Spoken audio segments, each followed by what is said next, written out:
Alright.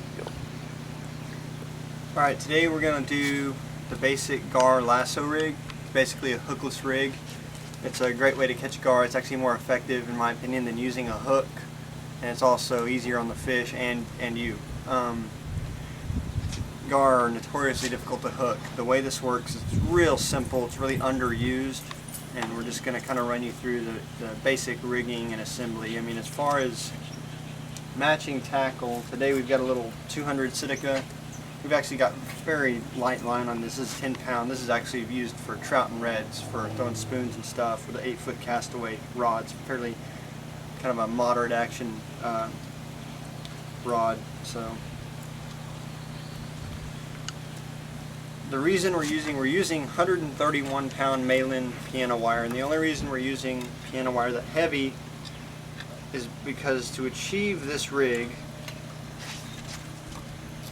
the way you would like everything to go, you have to actually push a loop through your prospective bait fish. So you'll need some tensile strength, basically, is all you're getting out of this, is tensile strength. So we're not going to make a real big one. We're kind of matching to a small or medium-sized bait today, obviously light tackle, so we don't need a very long length. Basically, things you'll need for this rig: some sort of weight system for the float. Today we're using a popping cork. It doesn't really matter as long as it floats the bait and the rig, and that's your basic. I mean, anything will work. Here I've actually pre-attached this to make it a little bit quicker. It's just a snap at the end of your line with a cork directly above it, like so. Got a knife and a rubber band. Got your piano wire.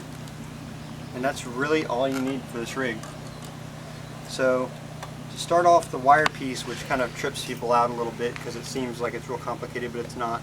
You'll need a swivel and wire, and that's it. Do a basic haywire twist, which we'll feature here. Going to go through, we're going to put the swivel on.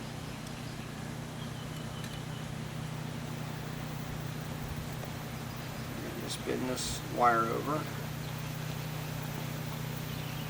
Basic twist. It doesn't have to be huge. Like I said, we're kind of matching. We're not using the giant rig today, so.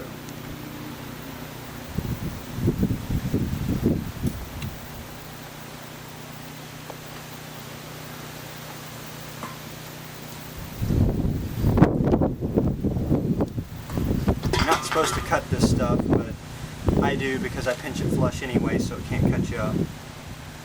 As close as you can, snip it, and I actually go right on top of it in the flat jaw piece.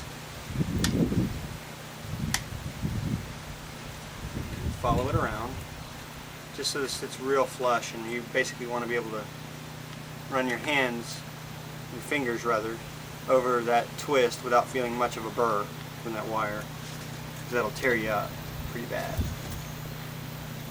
So that's good. That's good. And basically, you're going to make just a loop, a haywire twist, an open loop on the other end.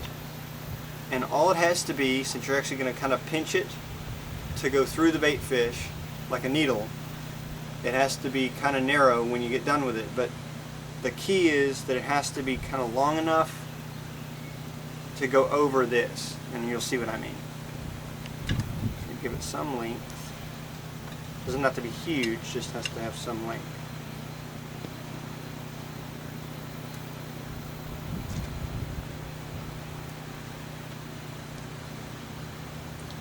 Got a loop in my hand.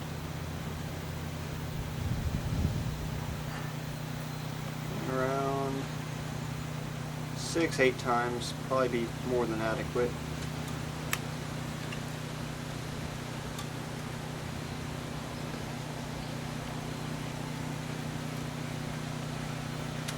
Like I said, this is pretty heavy duty stuff. You don't really need that many wraps. The stuff is pretty stout.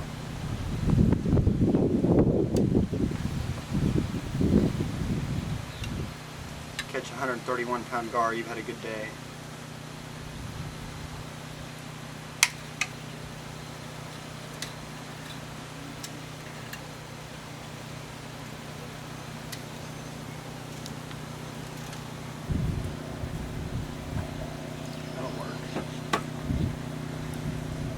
basically you have to detach the rig.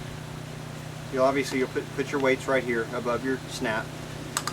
And this is made to run right below the surface because gar, when they feed actively, feed on bait fish just below the surface. So it's a very shallow rig. It doesn't, in fact, I usually use no depth. I actually have my cork right on top of my weights and the bait. So they're not really shy critters. So you're all right as far as that goes.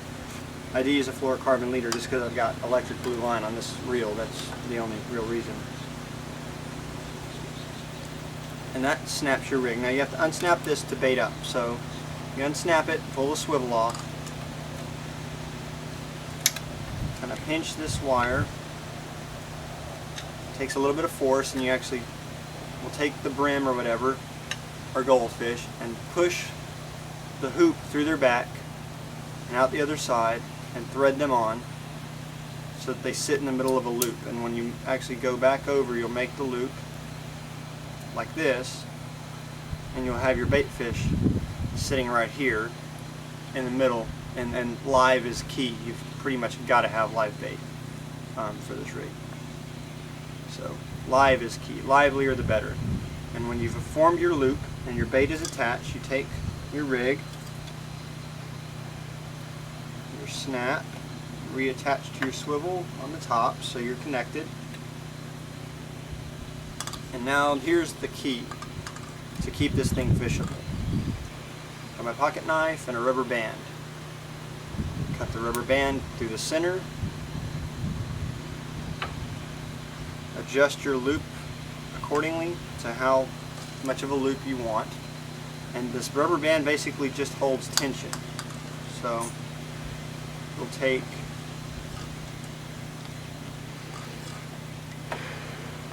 go through the loop, around the wire, and tie just like an overhand knot. It doesn't have to be a whole lot. It just really doesn't.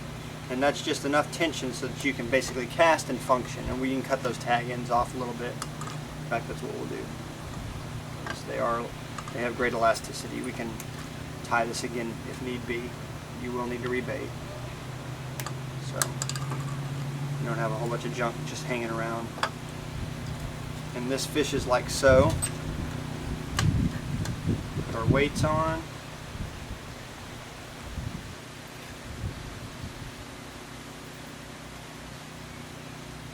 Open them up a little bit. These are just bogus weights. This just happens to be what I had in my box. Just kind of grabbed them.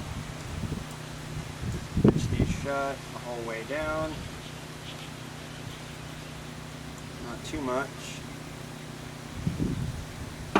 Grab another. Length of the weight. Same deal, keeping tension. Go down the line, pinch the jaws shut, and now we have weight.